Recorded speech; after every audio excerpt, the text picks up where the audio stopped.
जय हिंद दोस्तों। तो जैसे कि आपका एसएससी जीडी का एग्ज़ाम है और इसके लिए हम लोग मोस्ट इम्पोर्टेंट 40 क्वेश्चन आज देखेंगे।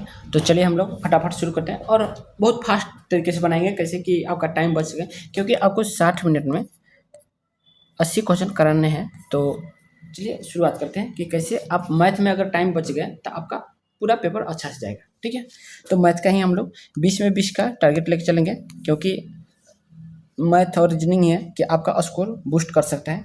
तो चलिए शुरुआत करते हैं।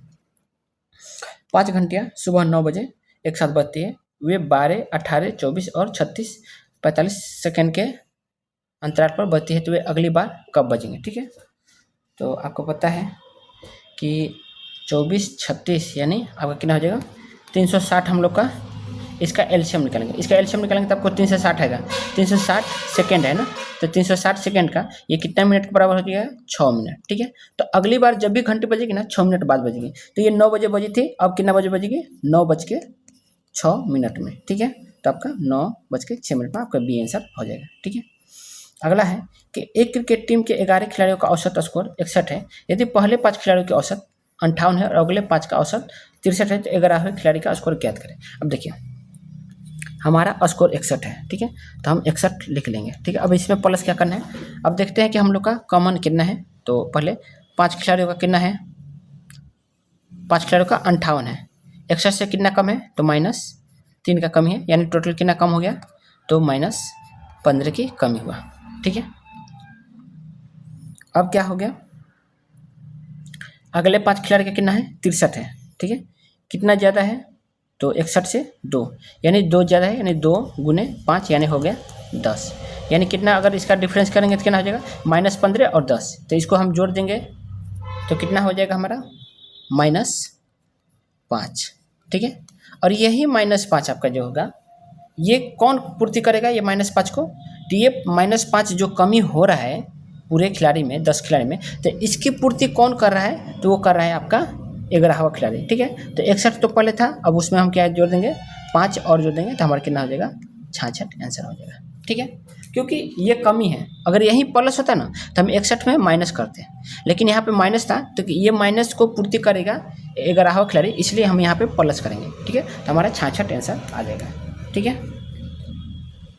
पेट्रोल के मूल्य में 25% की वृद्धि होती है। यदि एक उपभोक्ता को अपनी खपत में कितने प्रतिशत की कमी करनी चाहिए ताकि उसका व्यय और अपरिवर्तित है? आपको पता है कि जब 20% की वृद्धि करते हैं तो उसको समान आने के लिए हम लोग 20% की नहीं 25 यहाँ बोले ना, 25% की वृद्धि करते हैं तो 20% की कमी करते हैं। ठीक है, ये आपने पढ़ा होगा।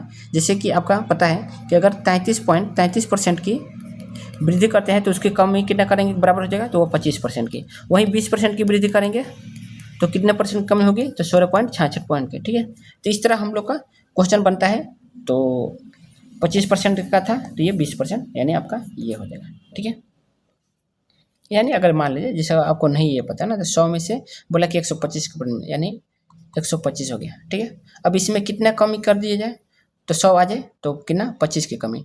तो 25 की कमी कितना में? 125 में गुने 100 करेंगे तभी आ जाएगा हमारा। 4 से करेंगे तो ये 5 बचे। ठीक है, 5 से काटेंगे ये 20% आपका आंसर देगा। तो आपको ये डायरेक्ट ये चीज़ आपको सबको पता होनी चाहिए। ठीक है, ये चीज़ मैंने ऑलरेडी करा रखा था, तो अगर आपको नहीं पता है तो मुझको आप कमेंट कीजिएगा। मैं आपको अगले जो क्लास में जब कराऊंगा मैं, तो उसको मैं पूरा लिस्ट दे दूंगा कि कौन किसका इक्वल करता है, तो मैं आपको पूरा लिस्ट दे दूंगा। ठीक है, तो ये आपका 25% नहीं 20% था, तो ये 20% आंसर देगा। ठीक है, ये नहीं बल्कि 20% आंसर होगा। ठीक है, एक बेईमान दुकानदार 1 किलोग्राम के स्थान पर 800 ग्राम के वाट का उपयोग करता है, वस्तु को क्रय मूल्य पर बेचने का दावा करता है, उसका लाभ नहीं। अब मान लीजिए देखिए वो क्या दिखाता है? ग्राहक को 1000 ग्राम दिखाता है। ठीक है, लेकिन वो देता कितना है अपनी तरफ से? 800 ग्राम ही देता है।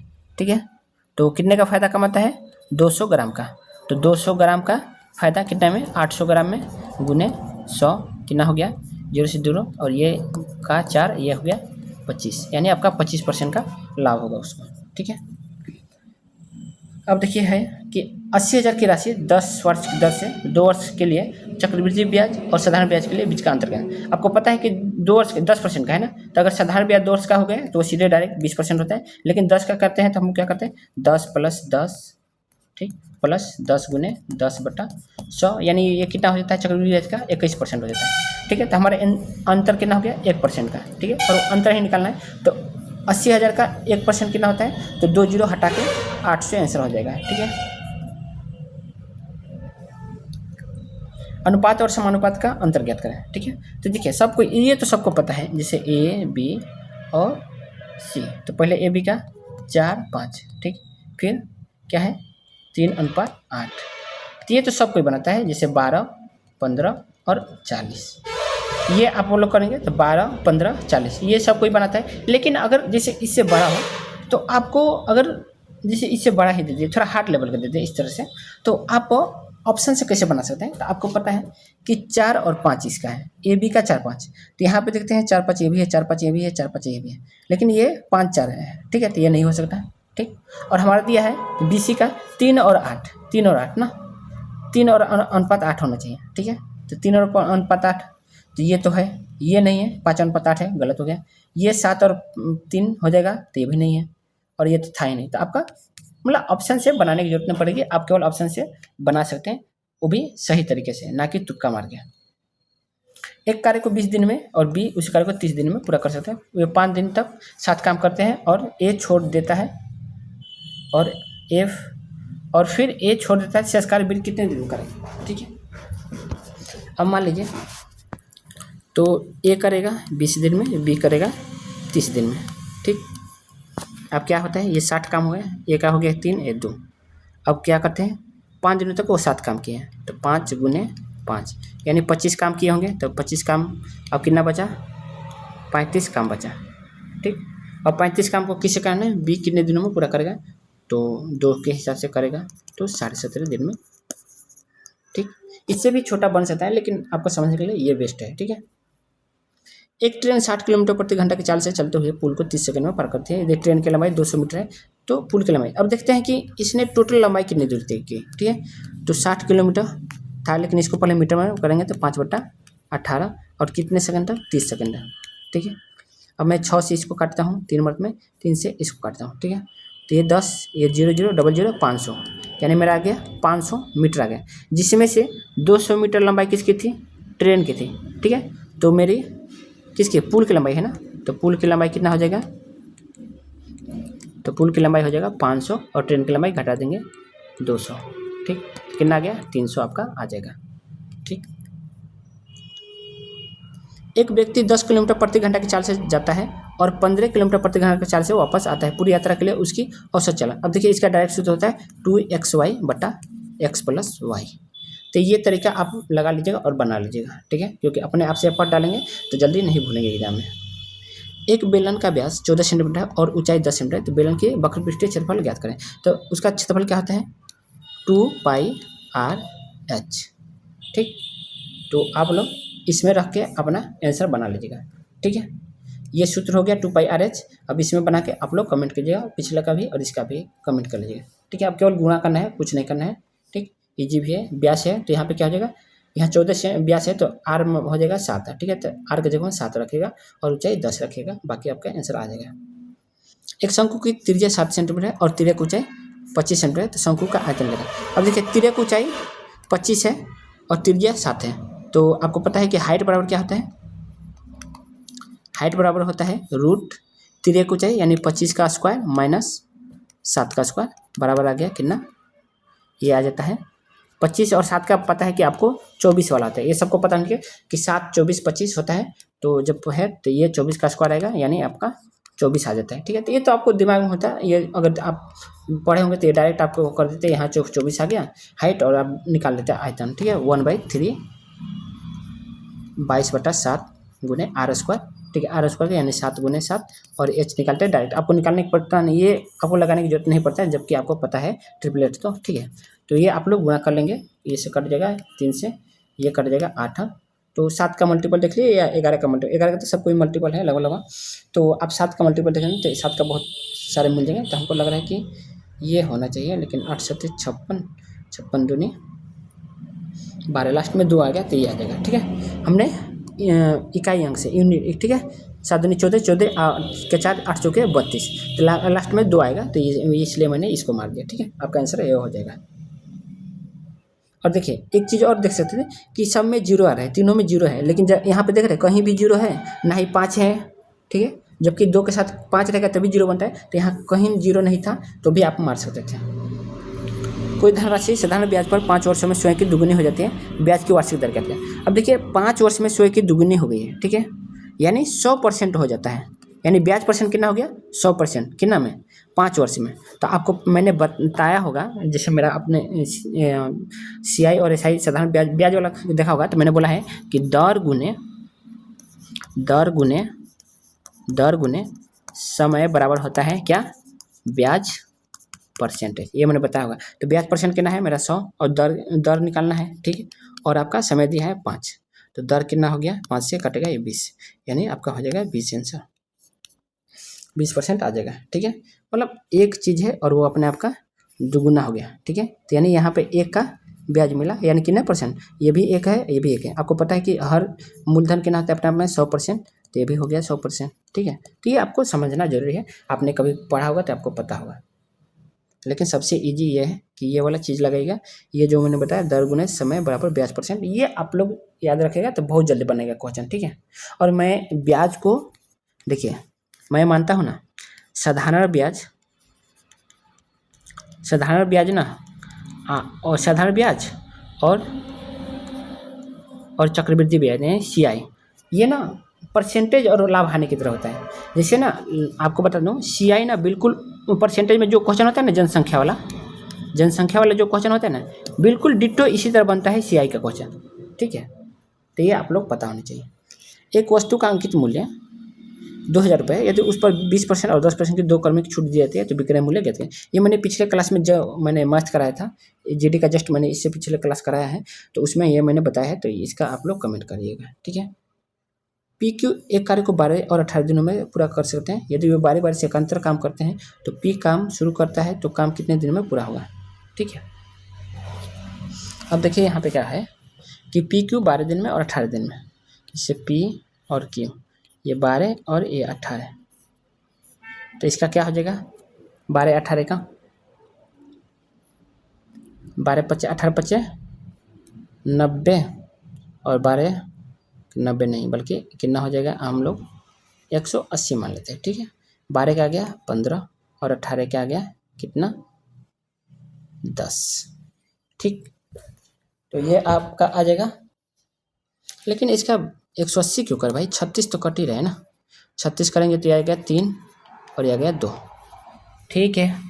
अब क्या बोला है, यदि वे बारी से एकांतर काम करते हैं तो P काम शुरू करते हैं तो काम कितने दिनों में पूरा होगा, ठीक है। बारी से करें तो मैं 5 का टोटल का काम हो गया 5, अब 5 को 36 के पास कितना होता है तो 7 से, तो 7 5 35 काम हो गया कितने दिन में, 7 के बारे में बोला है, यानी 7 बारी कितना, यानी 14 दिन हो जाएगा ना, क्योंकि एक दिन कर रहा है लोग, एक दिन एकांतर काम कर रहे हैं, तो दोनों 5 का ये कब है 2 दिन का काम है, ठीक है। तो 7 दूनी 14 दिन का इतना हो गया, तो 35 काम हो गया। अब दूसरा बचा, यानी 7 14 दिन और इसमें 36 से 35 गया, 36 से 35 गया, एक काम बचा। और फिर कौन कर रहा है, शुरुआत में आपको पता है कि P कर रहा है काम, P का कितना है 3 है, तो 1/3 काम बचा है, यानी कितना बचेगा 14.1/3 दिन आएगा, ठीक है। जो कि कहीं नहीं है, लेकिन ये कहीं दिया होगा तो ये आपका इसी को मान लिया होगा, ठीक है। लेकिन आपका मूल रूप से ये आंसर होगा। विभाज्यता का नियम ज्ञात करें, ठीक है। अब बोला है कि यदि संख्या में पूर्णतः विभाज्य है तो x का मान क्या होगा, तो यहाँ पे क्या हो जाएगा, आपको पता है कि लास्ट का संख्या क्या होनी चाहिए, यानी 6 7 108 से विभाज्य होना चाहिए। 8 का विभाज्यता नियम बना कि लास्ट की जो भी 3 अंक होती है वो 8 से विभाज्य होना चाहिए। तो अगर इसको 8 से बात करें तो ये 64 आएगा, ठीक है। तो यहाँ पे शेष बचेगा 3, तो 3 में क्या करेंगे कि हमारा 8 से भाग लगता है तो 2 लगाते हैं, ठीक है। तो x का मान क्या हो जाएगा 2। 60 प्रति किलोग्राम की 90 प्रति वाले चाय के किस अनुपात में मिलाना चाहिए ताकि मिश्रण का मूल्य 72 हो, यानी 72 बीच में, और ये 60 वाला और ये 90 वाला, ठीक है। तो क्या हो जाएगा 90 में से 72 गया 18 और 72 में से 60 गया कितना, तो 72 में से 60 गया तो 12, कितना आ गया 3:2। A और B क्रमशः 12,000 16,000 निवेश करते हैं, एक व्यवसाय शुरू करते हैं, अंत में 28,000 के लाभ का A का हिस्सा कितना है, लाभ में A का हिस्सा कितना है, तो इनका देखते हैं। देखिए इसमें कोई टाइमिंग का दिक्कत नहीं है, तो 3 को 0, 3 को गया। अब इसको मैं काटूँ तो ये गया 3 मर्त में और ये गया 4 मर्त में, यानी 3:4। ठीक है, टोटल कितना हुआ? 7 का मान दिया है हमारा 28,000। किसका मान पूछा है? ए का, तो 3 का मान पूछा है, तो 7 का मान 28 यानी गुने 4,000 हो रहा है। ठीक, तो 3 गुने 4,000 कितना हो जाएगा? यानी 12,000 आपका आंसर हो जाएगा। देखिए इसका सिंप्लीफिकेशन करना है, तो 12 में से 3 गया, पहले भाग को फिर गुणा को फिर जोड़ को करते हैं। तो 12 में से 3 गया, कितना हो गया जी? 4, 16 4 20 माइनस 4 दूनी ये कितना होता है? 8, तो घटे कितना? तो 12, ये आंसर हो जाएगा। तृतीय अनुपाति क्या होता है? तो बी स्क्वायर बट्टा ए, यानी 18 का स्क्वायर 18 बट्टा 12। तो अगर 4 से पहले 3 से काटते हैं, नहीं पहले 6 से काटते हैं 2 मर्त में, तो ये 2 मर्त में गया और ये 3 मर्त में, फिर 2 से इसको काटेंगे 9 मर्त में, नहीं 9 तिया 27। फिर चलते हैं। एक नाव शांत जल में चाल 12 किलोमीटर प्रति घंटा और धारा की चाल 3 किलोमीटर प्रति घंटा। नाव की धारा के अनुकूल 45 किलोमीटर जाने में कितना समय लगेगा? ठीक है, एक नाव शांत जल में चाल कितना है? 12 किलोमीटर और धारा की चाल कितना है? 3 किलोमीटर। धारा के अनुकूल जाना है, ठीक है, तो 45 है, धारा के अनुकूल जाते हैं तो क्या होता है? जुड़ता है ना चाल, तो 12 + 3 यानी 15 में से हो गया 3 घंटे। ठीक है, अब हम लोग अगला सेट में देख लेते हैं। बोला है कि ABC की दक्षता का अनुपात 2:3:5 है। वे एक साथ मिलकर एक काम को 6 दिनों में पूरा करते हैं। यदि इस काम के लिए कुल 6,000 मिलते हैं तो सी कैसे गए? अब देखिए ये 6 दिन ना फालतू में दिया है, क्योंकि यहाँ पे देखिए जो भी पैसा होता है ना वो उनकी क्षमता के अनुसार बट जाता है, तो आपको पता है। और देखिए एक साथ मिलकर देखिए यहाँ पे ना टाइमिंग अलग अलग होता, तब हम जाके अलग अलग पैसा निकल सकते, मतलब उसमें थोड़ा दिन का काम करते हैं। लेकिन यहाँ पे ना टाइमिंग उन लोग का तीनों का समय है, तो टाइमिंग का यहाँ पे कोई वैल्यू नहीं है, बल्कि यहाँ पे क्षमता का केवल है। तो 5 3 8 8 2 10, 10 का मान कितना है? 6,000। तो किसका मान पूछा है? सी का। सी का कितना है? 5, तो 5 का हो जाएगा कितना? 3,000। ठीक, आपका यहाँ पे कोई काम नहीं था टाइमिंग का। ठीक है, अब यह संख्या पद्धति में कि गुणनफल में इकाई अंक क्या है, तो यूनिट डिजिट से क्वेश्चन है, आता है आपके जीडी में। ठीक है, तो अब देखिए यहाँ पे 7 है, 7 का 153 और गुने यहाँ पे 1 का 72, तो 1 का तो कोई दिक्कत नहीं। अब देखिए 7 का क्या होता है? 153 को अगर भाग लगाए हम तो कितना हो जाएगा? पहले 12 करेंगे, 4 से भाग लगाते हैं इसको, तो इसमें शेष कितना बचेगा? तो 7, 4 से भाग लगाएंगे तो यहाँ पे 4 से काटेंगे तो पहले कटेगा 3, फिर 32, यहाँ पाएगा 33 यानी 8, और आपका शेष बचेगा 1।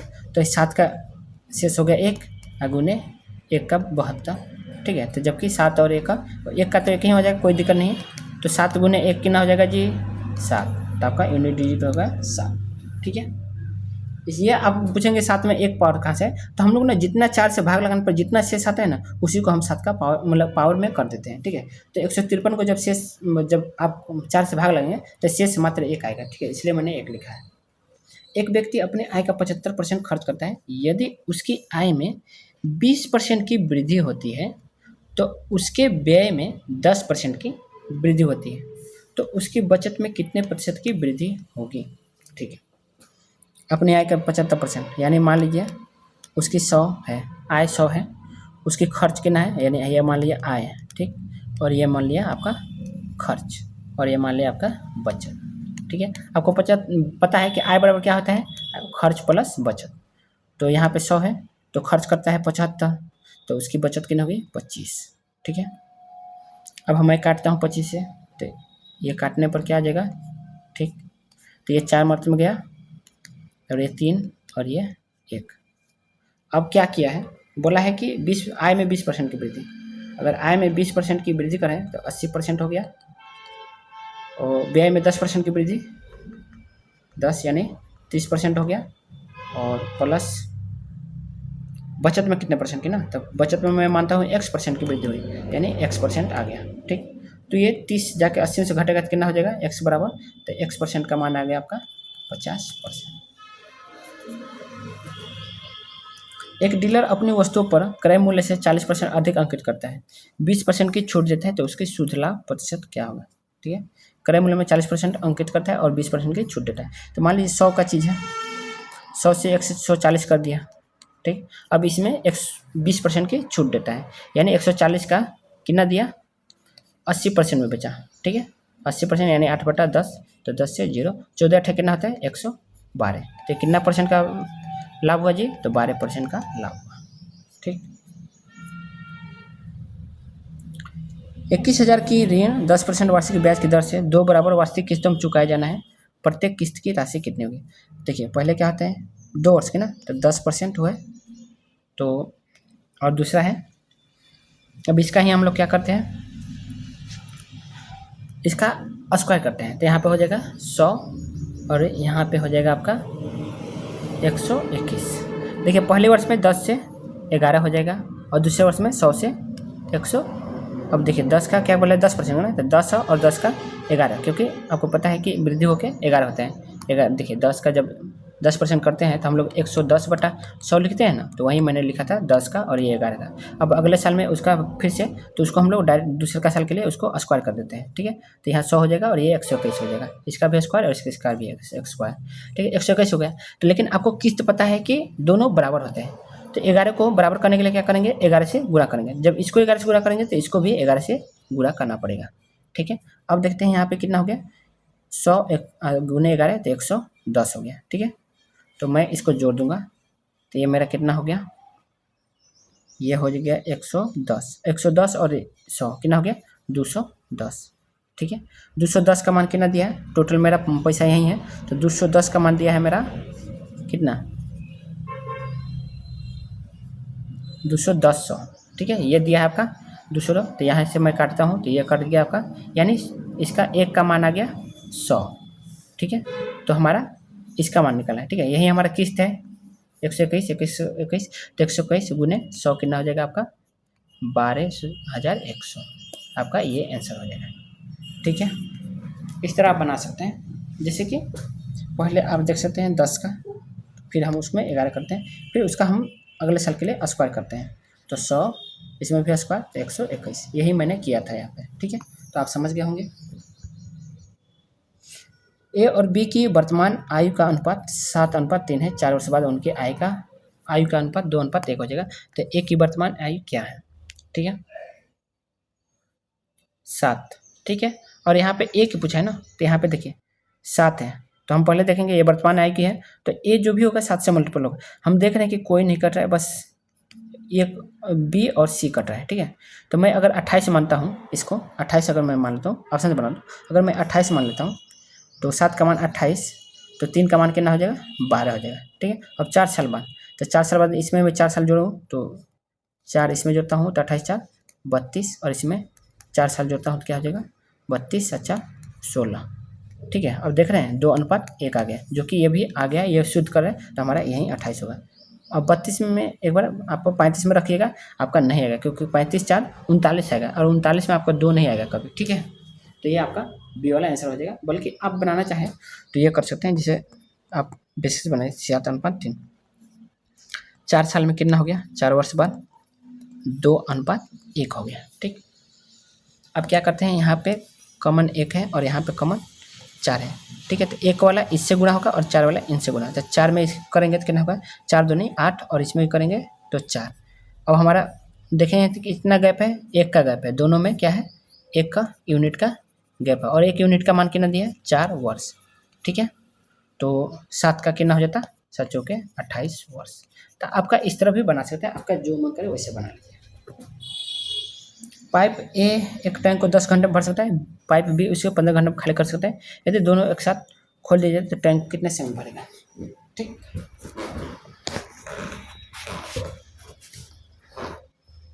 अब देखिए ए 10 बी 15, ठीक है।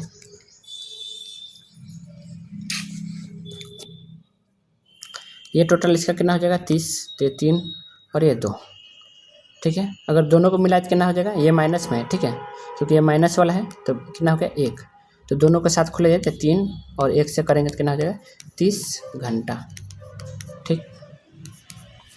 क्योंकि बी क्या है, खाली करने वाला। एक पुलिसकर्मी एक चोर को 200 मीटर की दूरी पर देखता है। चोर 10 किलोमीटर घंटा की चाल से भागता है। पुलिसकर्मी 11 किलोमीटर घंटा से चाल पीछा करता है। 6 मिनट बाद उनके बीच की दूरी। अब देखिए, आपको पता है कि एक ही दिशा में भाग रहा है तो उनकी चाल कितनी हो जाएगी, 1 किलोमीटर, 1 किलोमीटर पर घंटा हो जाएगा। तो आप देख रहे हैं कि 60 मिनट, 1 किलोमीटर मतलब 1 घंटा कितना होता है, 60 मिनट। 60 मिनट में कितना है, कितना जा रहा है, क्योंकि ये पुलिसकर्मी का है ना, क्योंकि 1 किलोमीटर पुलिसकर्मी का ही बेची है। तो पुलिसकर्मी 60 मिनट में कितना जा रहा है, तो 60 मिनट में जा रहा है वो 1000 मीटर। तो यहाँ पे पूछा है कितना, 6 मिनट। तो 6 मिनट में कितना जाएगा, तो 1 जीरो हटा देंगे तो 100 मीटर जाएगा। ठीक है, तो टोटल उसका कितना है, 200 मीटर की दूरी है बीच में। तो 200 माइनस 100 कर देंगे तो कितना हो जाएगा हमारा, 100 मीटर आंसर, आपका आंसर आ जाएगा।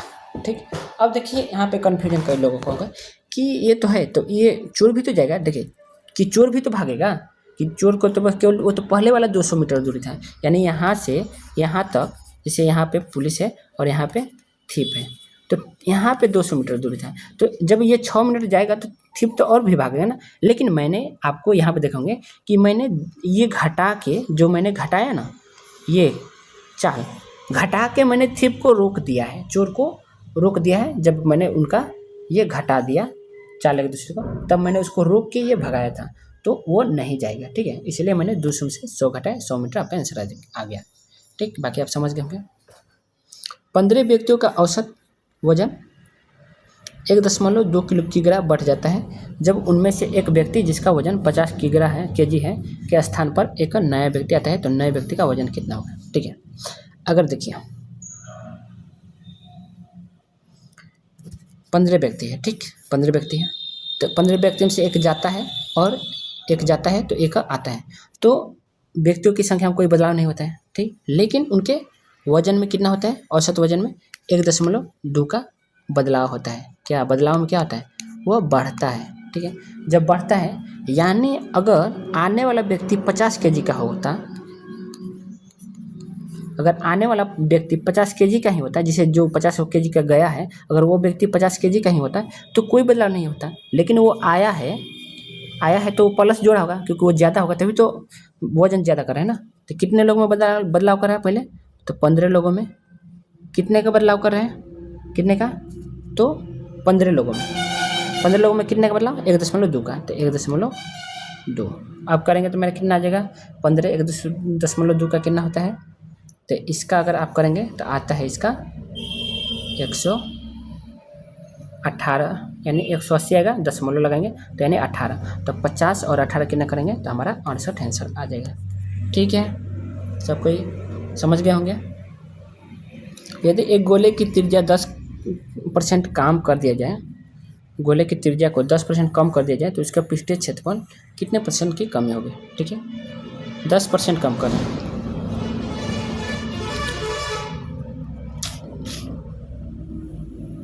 तो देखिए जब कम होता है तो प्लस होता है ना, 10 गुने 10/100 कितना हो गया, ये -20 + 1 यानी 19% की कमी। अब पृष्ठीय क्षेत्रफल में मैंने 2 बार क्यों किया, क्योंकि गोले की त्रिज्या क्या होती है, पृष्ठीय क्षेत्रफल क्या होता है 4πr², क्योंकि स्क्वायर 2 बार होता है इसलिए मैंने 2 बार किया। ठीक है, तो आपका 19% हो जाएगा। समान त्रिज्या और समान ऊंचाई वाले एक बेलन और शंकु के आयतन का अनुपात क्या होगा। समान त्रिज्या और समान ऊंचाई, आपको पता है कि देखिए ये अगर मैं बेलन बनाऊं, ठीक है, तो अगर मैं इसको शंकु बनाऊंगा ना, ये ठीक है, अगर मैं शंकु बनाऊं तो शंकु जो भी होता है बेलन का क्या होता है, बेलन का 1/3 होता है। ठीक है, यानी बेलन और शंकु कितना हो जाएगा आयतन, तो 3:1 हो जाएगा, क्योंकि बदलाव कुछ नहीं, उसमें त्रिज्या और ऊंचाई सेम ही है तो 3:1 होता है। क्योंकि बेलन जो भी शंकु होता है, शंकु क्या होता है, बेलन का 1/3 होता है। ठीक है, तो बेलन इधर आ जाता है। ठीक है, जैसे यहाँ पे अगर मैं बात करता तो शंकु बटा बेलन हो जाता है कितना, तो हो जाता है 1/3। ठीक, तो 3:1। तो यहाँ पे पूछा है बेलन और शंकु, तो पहले बेलन का पूछा है तो 3:1 आपका बी आंसर हो जाएगा। एक धनराशि साधारण ब्याज पर 2 वर्षों में 720 और 5 वर्षों में 1020 हुए थे। देखिए ये पिछले मैंने क्लास में बताया, तो इसका आप लोग कमेंट करना।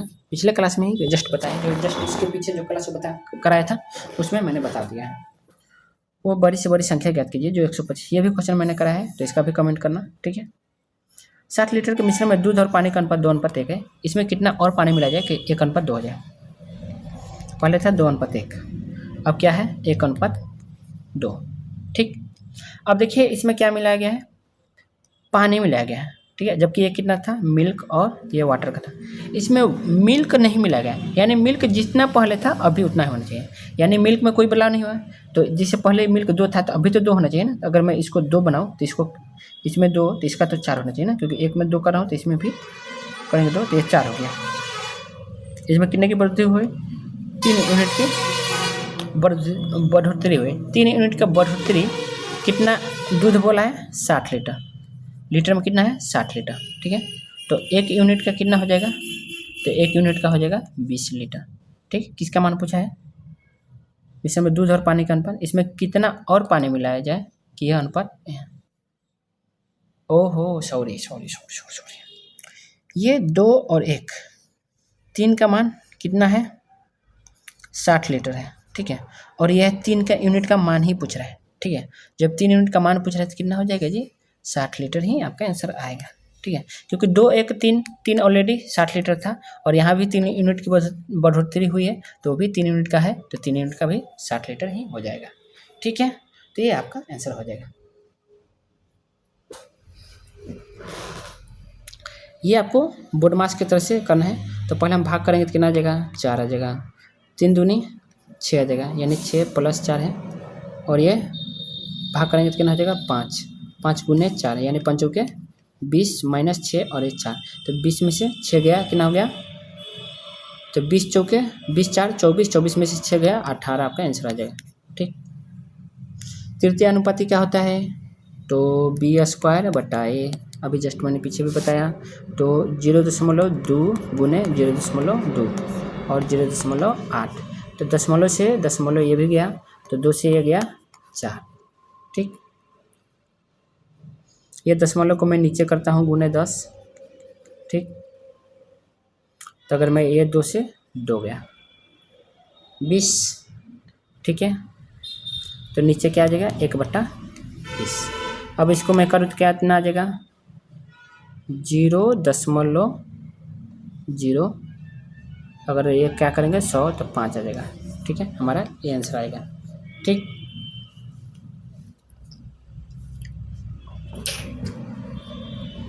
ए ने 5,000 के साथ व्यापार शुरू किया, 4 महीने बाद बी 8,000 के साथ शामिल हो गया, वर्ष के अंत में लाभ का अनुपात क्या होगा, ठीक है। ए का तो ए तो पूरा साल रहा है, तो 12 गुने, पहले मैं ये 3 0 हटा ही देता हूँ, 12 × 5, और ये 4 महीने बाद क्या है, यानी 8 महीने तक ही रहा है, तो 8 से 8 ये करेंगे, तो ये आप लोग कर लीजिएगा। यहाँ पे अब जितना भी अनुपात आएगा उस अनुपात में आप पैसा, उनके लाभ का अनुपात क्या है ना, तो ये तो डायरेक्ट कर सकते हैं, 4 से 2 मरतबे, ये 3 मरतबे, यानी 15:16 आएगा, ठीक। विभाज्यता के नियम से तो 11 का मल्टीपल क्या होना चाहिए, तो 6 दूनी 8,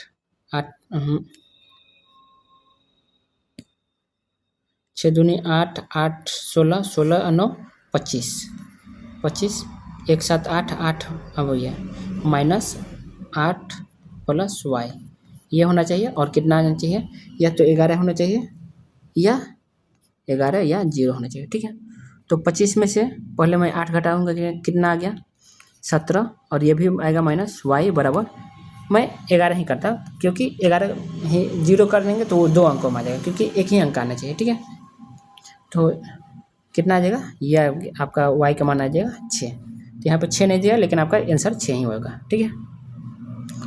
एक नाव धारा के प्रतिकूल 24 किलोमीटर 6 घंटे में जाती है, यानी धारा के प्रतिकूल, यानी धारा के प्रतिकूल को हम क्या करते हैं अपवार्ड, अपवार्ड कितना है आपका, अपवार्ड को क्या बोलते हैं x - y, ठीक है। x - y का मान कितना है 24/6 यानी 4 किलोमीटर प्रति घंटा, और अनुकूल यानी d मानते हैं, जिसको बोलते हैं x + y, ये कितना है 24/4 यानी 6 किलोमीटर प्रति घंटा।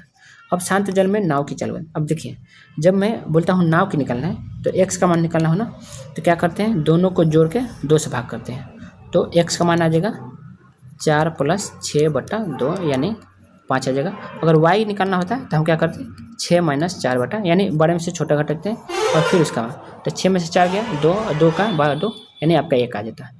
तो ये नाव की चाल हो गई और ये धारा की चाल हो गई, ठीक है। तो 5 किलोमीटर प्रति घंटा। एक व्यक्ति कुल यात्रा का 1/3 20 किलोमीटर प्रति घंटा की, अगला 1/3 30 किलोमीटर प्रति घंटा। अब देखिए 1/3 यहाँ पे हो गया, 1/3 यहाँ पे हो गया, यानी 2/3 तो खत्म हो गया, तो बचा होगा 1/3। यानी आप देख रहे हैं कि यहाँ भी 1/3, यहाँ भी 1/3, शेष भी 1/3 बचा है, यानी तीनों जगह चाल समान है। जब चाल समान होता है तो सूत्र क्या होता है, अवरेज चाल क्या होता है, तो अवरेज स्पीड बराबर होता है आपका 3xyz, ठीक, xy + y + z + xz ये होता है, ठीक है। लेकिन हम लोग इसको करने की जरूरत नहीं है। अब मान लेते हैं इसका, मैं इसको ना अपनी तरफ से एलसीएम लेता हूँ, तो 20 30 60 का एलसीएम क्या हो जाएगा 60, ठीक है।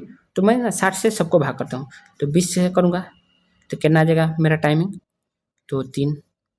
फिर मैं 60 से 30 से भाग करूँगा तो कितना आ जाएगा 2, और फिर 60 से 60 को करूँगा तो कितना आ जाएगा 1। मेरा टोटल टाइमिंग क्या होगा, 1 यहाँ पे, 2 यहाँ पे, 3 3 और 3 6 घंटा मेरा टोटल आ गया चाल।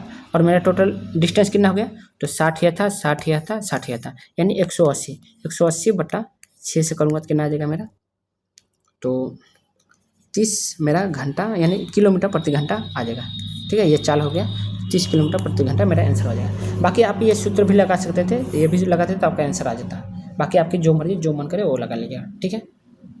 मैंने फास्ट अप्रोच बताया, जो फास्ट अप्रोच था वही मैंने सबसे आसान बताया, कि सबसे अच्छा ये जो वाला जो मैंने लगा ये सबसे बेस्ट था, ठीक है, एलसीएम मेथड। तो चलिए आपका क्लास आज का कैसा लगा, आप लोग अपना कमेंट जरूर कीजिएगा। अच्छा लगा हो तो लाइक कर दीजिएगा और सब्सक्राइब नहीं किया तो सब्सक्राइब कर लीजिएगा। चलिए थैंक यू।